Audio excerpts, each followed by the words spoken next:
Jadi ada seorang asal Indonesia yang dia bekerja di Kamboja dan tiba-tiba dipulangkan dengan kondisi yang sudah tidak bernyawa dan tanpa organ ginjal.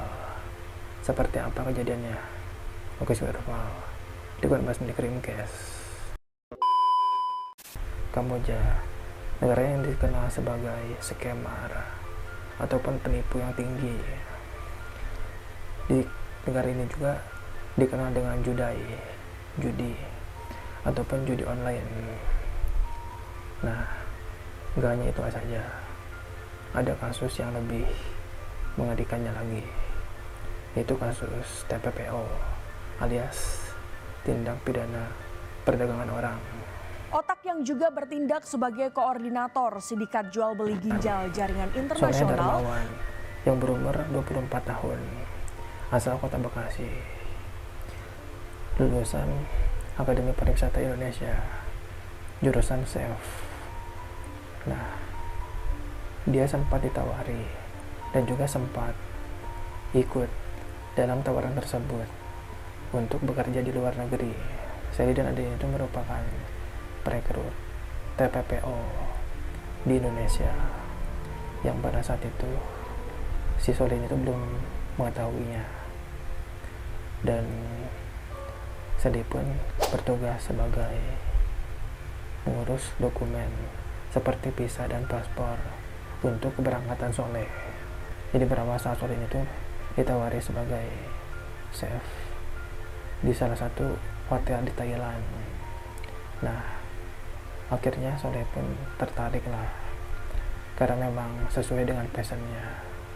Hingga akhirnya Soleh pun berpamitan kepada ibunya pada 18 Februari 2025 kemarin. Dan ibunya pun sempat melarangnya, namun Soleh meyakinkan ibunya untuk tidak mengkhawatirkannya, karena memang pada saat itu Soleh ini tuh sangat dekat dengan Sally dan juga Ade, dan ibunya pun tahu dan kenal betul karena Sally dan Ade ini tuh teman kampus sekaligus tetangganya Soleh. Jadi ya ibunya pun percayalah kepada mereka. Ibunya melarang dikarenakan sempat heran dengan berkas-berkasnya, karena emang di berkas tersebut tidak ada surat izin dari orang tua, beda dengan lowongan kerja yang lain yang mengharuskan adanya surat tersebut. Hingga akhirnya Soleh pun berangkat, dan sesampainya di sana Soleh mengabarkan kepada ibunya kalau dia ini tuh udah sampai di Thailand, dan bilang ke ibunya kalau jangan banyak pikiran karena Soleh aman saja di sana. 4 hari pertama komunikasi antara Soleh dan ibunya lancar, hingga tiba-tiba terputus. Selang 2 minggu kemudian, ibunya Soleh ini tuh dapat kabar yang sangat mengejutkan dari temannya Soleh yang berada di luar negeri, yang bernama Kevin. Nah, Kevin ini tuh menghubungi ibunya Soleh melalui panggilan video alias video call. Di situ Soleh tampak seperti orang yang linglung dan sangat lemas sekali. Kevin pun bertanya kepada ibunya, Soleh itu apakah ada penyakit kejiwaan?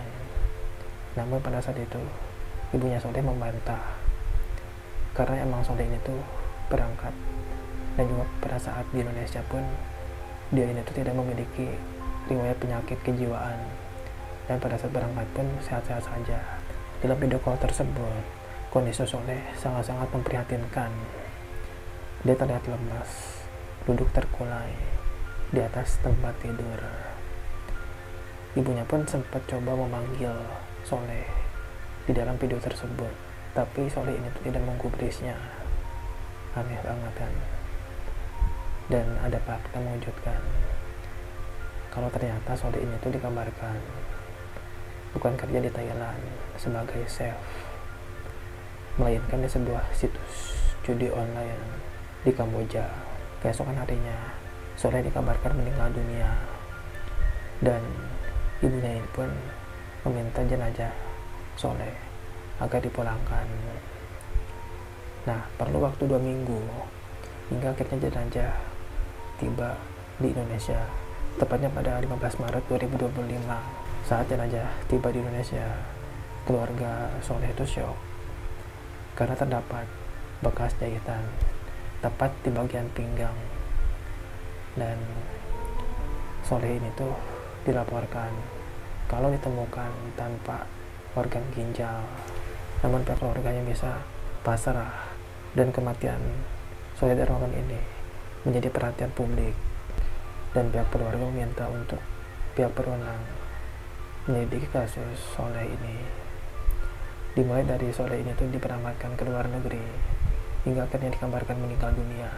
Kasian banget Soleh Darmawan, niat pergi mau memperbaiki nasib, malah dia jadi korban kekejian skemar di luar sana. Ini tuh kasus benar-benar ngeri ya, karena yang menjadi perantara ataupun yang menjadi sindikat yang mencari korbannya itu adalah warga negara Indonesia sendiri. Seperti dari kasus Soleh ini, yang pelakunya itu merupakan temannya sendiri. Sumpah, hanya karena uang dia rela mengorbankan temannya. Kasus serupa terjadi di tahun 2023. 12 orang ditetapkan sebagai tersangka kasus tindak pidana perdagangan orang. Ini pun sama dengan modus penjualan ginjal ke Kamboja.